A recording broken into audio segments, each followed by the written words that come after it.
அனைவருக்கும் வணக்கம். இது உங்கள் வழக்கறிஞர் கேசவன். மீண்டும் ஒரு கேள்வி பதில் நிகழ்ச்சியில் நான் இன்று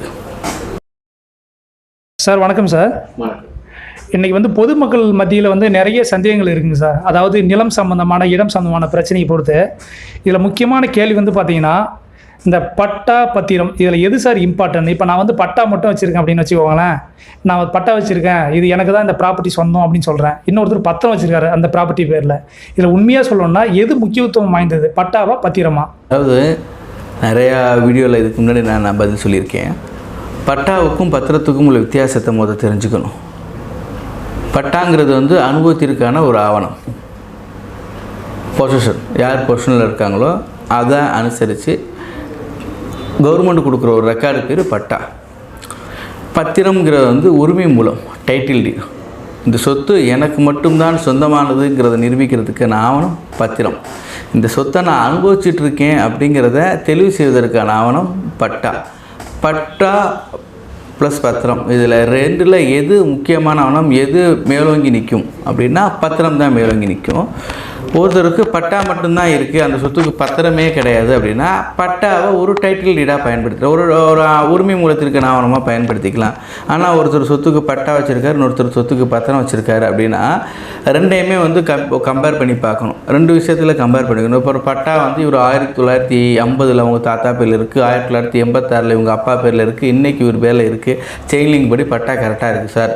திடீர்னு 2010 இவர் ஒரு பத்திரத்தை கொண்டாந்து என் சொத்து தரார் அப்படின்னா அவருக்கு விற்றவர்கிட்ட அந்த பத்திரம் சொத்து எப்படி வந்துச்சு, அவர் எதன் அடிப்படையில் விற்றார் அப்படிங்கிறத பார்க்கணும். ஒருவேளை அவர் 1940லையோ 80லையோ ஒரு பத்திரம் வச்சுருந்து அதை விற்றுருக்காங்க, அதுபடி இவர் வாங்கியிருக்காங்க அப்படின்னா அந்த பத்திரம் பேசும். திடீர்னு ஒரு ஃபோர்ஜரியாக ஒரு டாக்குமெண்ட்டை க்ரியேட் பண்ணி வச்சுட்டு, போலி பட்டாவை க்ரியேட் பண்ணி வச்சுட்டு அந்த சொத்து எனக்குன்னு சொல்லி வர்றப்ப இவங்க பட்டா வச்சுருக்கிறவங்க பரம்பரையாக பூர்வீகமாக பட்டா வச்சுருக்கிறவங்களோட ரைட்ஸு கிளியர் ஆகும். ஆனால் பட்டா முக்கியமாக பத்திரம் முக்கியமானா பத்திரம் தான் பேசும். இன்றைக்கி நிறையா போலி ஆவணங்கள் நடக்கிறதுல பொறுத்த வரைக்கும் வெறும் பட்டா மட்டும் வச்சுருக்கிற சொத்தின்னா இதான் டார்கெட் பண்ணி போலி பத்திரங்கள்லாம் தயாரிக்கிறாங்க. உங்களோட சொத்துக்கு பட்டா மட்டும்தான் இருக்குது அப்படின்னா தயவுசெய்து ஒரு பத்திரத்தை பதிவு பண்ணி இந்த சொத்துக்கு நான் தான் உரிமையாளர்னு உங்களோட முகத்தை ரிஜிஸ்டர் ஆஃபீஸில் பதிவு பண்ணிடுங்க. இல்லாட்டினா உங்களை போல் ஒருத்தரை உருவாக்கி அந்த சொத்தை இன்னொருத்தருக்கு கைமாற்றுற கும்பல்கள் நிறையா இங்கே இருக்குது. இன்றைய தமிழ்நாடு ஃபுல்லாகவே இருக்குது. ஜாக்கிரதையாக இருக்குது. நன்றிங்க சார். நன்றிங்க சார். சார் அடுத்த கேள்வி, அதாவது எஃப்எம்பி பார்த்தீங்கன்னா சரியாக இல்லை. அதாவது எஃப்எம்பி பார்த்தீங்கன்னா சரியாக அளவு இல்லை, எங்களுடைய இடத்துடைய அளவு குறைஞ்சிருக்கு அப்படின்னா நாங்கள் யாருக்கிட்ட முறையிடுறது? அந்த எஃப்எம்பியை அதாவது ஃபீல்டு மெஷர்மெண்ட் அந்த இதை நாங்கள் எப்படி சரி பண்ணுறதுங்க சார்? அதாவது எஃப்எம்பியை பொறுத்த வரைக்கும் நிறைய பேர்த்துக்கு அந்த டவுட் இருந்துகிட்டே இருக்குது. நான் அந்த சர்வேயை பற்றி வீடியோ போட்டப்போ சரி, ஆர்டிஓ என்கொயரி பற்றி வீடியோ போட்டப்போ சரி, நிறைய பொதுமக்கள் எந்த விதமான கேள்வியை தான் கேட்டாங்க என்கிட்ட. ஒரு எஃப்எம்பியில் திருத்தம் பண்ணணும் அப்படிங்கிறதுக்கு முன்னாடி உங்களோட பட்டாவை எடுத்துக்கணும். உங்களோட பட்டாவில் இப்போ ஒரு 5 சென்ட் இருக்குது. எஃப்எம்பியை நீங்கள் அளவு பார்க்குறப்போ ஒரு 4.5 சென்ட் தான் இருக்குது அப்படின்னா அது தப்பு. பட்டாவில் 5 சென்ட் இருக்குது, எஃப்எம்பியில் 4.5 சென்ட் இருக்குன்னா திருத்தம் செய்யப்பட வேண்டிய ஒன்று. நிறைய பேர் என்ன பண்ணிடுறாங்க அப்படின்னா பத்திரத்தில் 5 சென்ட் இருக்குது, ஆனால் பட்டாவில் 4.5 சென்ட் தான் இருக்குது, எஃப்எம்பிலே 4.5 சென்ட் தான் இருக்குது, திருத்தணும்னு வராங்க. இப்போ எங்கேருந்து ஆரம்பிக்குது? ரெவன்யூ ரெக்கார்டில் பட்டால் 4.5 சென்ட்டுக்கு தான் இருக்குது, எஃப்எம்பி ஸ்கெட்சும் 4.5 சென்ட் தான் இருக்குது, ஆனால் ஒரு பத்திரம் 5 சென்ட்டில் வச்சுருக்காரு.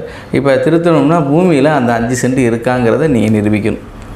ஆமாம், அளந்தான் 5 சென்ட் இருக்குங்கிறத நிரூபிக்கிறீங்கன்னா பக்கத்து இடத்துக்காரங்களுக்கு யாருக்காவது குறையுதா இல்லையா அப்படிங்கிறத நீங்கள் தெளிவுபடுத்தணும். அவங்களுக்கு எந்த இடமும் குறையில சார், நானும் 5 சென்ட் தான் நிரூபிச்சிருக்கேன், என் பத்திரமும் என் பேரில் 5 சென்ட்டுக்கு தான் இருக்குது, ஆனால் பட்டா 4.5 சென்ட்டுக்கு இருக்குது, எஃப்எம்பியில் 4.5 சென்ட் இருக்குது, திருத்துங்க அப்படின்னா கண்டிப்பாக திருத்தி தருவாங்க. யார் திருத்துறது? நீங்கள் மேலோட்டமாக நீங்கள் பெட்டிஷன் நீங்கள் தாசில்தாருக்கும் தாலுக்கா சர்வே இருக்கும், நீங்கள் பெட்டிஷன் கொடுத்துட்டு அவங்களும் நடவடிக்கை எடுக்க வைக்க சொல்லணும். தற்பொழுதே ரெக்கார்டாக இருந்துச்சு அப்படின்னா எங்கேருந்து திருத்த ஆரம்பிக்கணும்? பட்டாலேருந்து திருத்த ஆரம்பிக்கணும். 86 QDR இருந்துச்சுன்னா ஆர்டிஓ திருத்துவாங்க, அவங்கள்ட்டேருந்து நீங்கள் ஆரம்பிக்கணும். 86லேருந்தே இருக்குது, ஆனால் எப்போலேருந்து இருக்குங்கிறத நீங்கள் தெளிவுபடுத்தணும். இப்போ தான் மாறி இருக்குது அப்படின்னா இமீடியட்டாக அதை திருத்துறதுக்கான நடவடிக்கைகளை துருத்த தாசில்தார் மூலியமாகவே பண்ணலாம். முறையாக நீங்கள் பணம் கட்டணும். ஆன்லைன்லேயே பணம் கட்டிட்டு நீங்கள் ரெக்கார்டை வச்சுட்டு நீங்கள் ஒரு மாதத்துக்குள்ளே ஒரு மாதம் 10 நாள் 20 நாளைக்குள்ள 30 நாளைக்குள்ள நடவடிக்கை எடுக்கல அப்படின்னா அதற்கான சட்டப்படியான நடவடிக்கைகளை நீங்கள் எடுத்தீங்க அப்படின்னா கண்டிப்பாக திருத்தி தருவாங்க. ஆனால் நீங்கள் அதை தெளிவுபடுத்தணும். உங்கள்கிட்ட இருக்கிற ஆவணமே நான் குறைச்சி தான் இருக்குது அப்படின்னா, இல்லை நான் அனுபவிச்சுட்ருக்கேன், எங்களுக்கு பட்டாவே மாற்றுங்க, பத்திரத்தையும் மாற்றுங்க அப்படின்னா, நீங்கள் பட்டாவே மாற்றுங்க, எஃப்எம்பி ஸ்கெட்சே மாற்றுங்கன்னா, நீங்கள் இந்த சொத்து உங்களுக்கு 5 சென்ட் உங்களுக்கு சொந்தமானதுங்கன்னு நிரூபிக்க ஒரு பத்திரம் இருந்தாலும் ஒழிய உங்களால் அதை தெளிவுபடுத்த முடியாது. அதனால் ஆவணங்கள், மூல ஆவணங்கள் சரியாக இருக்கும் பட்சத்தில் திருத்துவதற்கான நீங்கள் கேட்குற உரிமை கண்டிப்பாக கிடைக்கும். சார், இந்த எஃப்எம்பி பற்றி பேசுகிறப்ப தான் இன்னொரு சந்தேகம் வந்துச்சு. கிராம அலுவலக அலுவலகத்தில் இந்த பதிவேடு வந்து மெயின்டைன் பண்ணுறாங்க இல்லைங்க சார், பதிவேட்டுடைய முக்கியத்துவம் என்னங்க சார்? அதாவது கிராமப்புற விஓ ஆஃபீஸில் வந்து ஒவ்வொரு வருஷத்துக்கான பதிவேடும் மேனுவலாக மெயின்டைன் பண்ணுவாங்க. பட்டா இன்றைக்கி பட்டா யார் பேரில் இருக்கோ அது பதிவேட்டில் போட்டு இருப்பாங்க. சிட்டாடங்கள்லாம் அதை பேஸ் பண்ணி போட்டு கொடுப்பாங்க. அது ஆன்லைனில் பார்த்தீங்கனாலே பதிவேடுங்கிறது வரும். கிராமத்தில் வந்து 86 யூடிஆர் பதிவேடுங்கிறது விஓட்ட வச்சுருப்பார். 1926 செட்டில்மெண்ட் பதிவேடு, 1956ஆம் ஆண்டு பதிவேடு, இது எல்லாமே வந்து தாலுகா ஆஃபீஸில் அல்லது கலெக்டர் ஆஃபீஸில் 26 செட்டில்மெண்ட் மேக்ஸிமம் தாலுகா ஆஃபீஸில் இருக்காது, கலெக்டர் ஆஃபீஸில் போய் எடுத்துக்கம்பாங்க. ஆனால் ஒரு சில தாலுகா ஆஃபீஸில் அதை மெயின்டைன் பண்ணுறாங்க. அதேமாதிரி 56 பதிவேடும் தாலுகா ஆஃபீஸில் மெயின்டைன் பண்ணுறாங்க. இந்த பதிவேடுங்கிறத பொறுத்த வரைக்கும் பார்த்தீங்க அப்படின்னா, விஓட்ட கொடுக்குறது வந்து நடப்பு சிட்டா பசலி கணக்கு நம்ம வாங்குவோம். நடப்பு சிட்டா பசலி கணக்கில் என்ன இருக்குன்னு சொல்லிக்கிட்டோன்னா, இந்த சொத்து இன்னாருக்கு சொந்தமான சொத்து, இந்த சொத்தின் மொத்த விஸ்தீர்ணம் இவ்வளவு, இந்த சொத்தோட சர்வே நம்பர் இவ்வளவு, இந்த சொத்து வந்து நஞ்சையா புஞ்சையா, இந்த சொத்தில் வந்து இந்த வகையான பயிர் சாகுபடி நஞ்சை புஞ்சை மானாவாரி இந்த மாதிரி தரிசு இந்த மாதிரிலாம் இருக்கும். மானாவாரி தரிசு நஞ்சை புஞ்சைங்கிறதுக்கான விளக்கங்கள் பெரும்பாலும் எல்லாத்துக்கும் தெரிஞ்சிருக்கும். இந்த இதை குறிப்பிட்டிருப்பாங்க. ப்ளஸ் இந்த இடத்துக்கான தீர்வு எவ்வளவோ இது எல்லாத்தையுமே உள்ளடங்கியது தான் வந்து பதிவேடு. எல்லாத்தையும் குறிப்பிட்டு தான் அந்த பதிவேடு மெயின்டைன் பண்ணுவாங்க. மேக்ஸிமம் வந்து வருடாந்திர பதிவேடை மெயின்டைன் பண்ணிட்டு தான் இருக்காங்க. அது இணையதளத்துலேயும் அதை அப்லோட் பண்ணியிருப்பாங்க. இன்றைக்கும் நீங்கள் eservices.gov.in சொல்லி கவர்மெண்ட்டோட வெப்சைட்டை போய் பார்த்தீங்கன்னா பதிவேடையும் நீங்கள் பார்வையிடலாம், பட்டாவையும் நீங்கள் பார்வையிடலாம், அதோட ஸ்கெட்சையும் நீங்கள் பார்வையிடலாம். நகரமாக இருந்தாலும் சரி, சிட்டியாக இருந்தாலும் சரி. நகர கணக்குகளுக்கு பதிவேடு வராது. கிராம கணக்குகளுக்கு மட்டும்தான் பதிவேடும். நகரமாக இருக்கலாம் இல்லை கிராமமாக இருக்கலாம். கிராம கணக்குகள் மட்டும்தான் பதிவேடு சிட்ட அடங்கள் எல்லாமே வரும். பட்டா கூட வந்து நகரப்புல பதிவேடுன்னு சொல்லி தான் நகரத்துக்கு வரும். கிராமத்துக்கு மட்டும்தான் பட்டாங்கிறத சொல்லுவாங்க.